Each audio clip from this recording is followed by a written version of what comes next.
What's happening, Mission Hills? Day 2, here we are. Hey, what do you guys think of my cut? My brother did a pretty good job, right?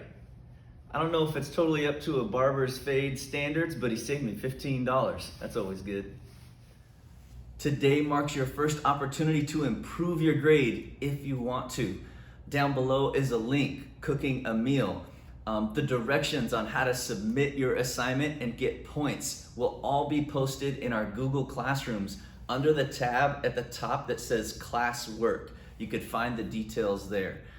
This is a very easy meal to make. It's under 20 bucks. It's got about 5 ingredients or so, and my amazing wife is the one showing you how to do it. So you do not have to follow it perfectly step by step, but if you do complete this assignment, you have until next Friday to do so. Could move your grade up from anywhere from 1% to maybe 1.5%.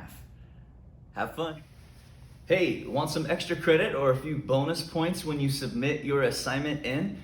Do you guys remember on Valentine's Day, we talked about the 5 love languages? Do you remember what yours is? Well, even if you don't, when you submit this assignment in, if you add into the comment which love language you are representing by cooking this meal for you and your family, a couple bonus points headed your way. Peace!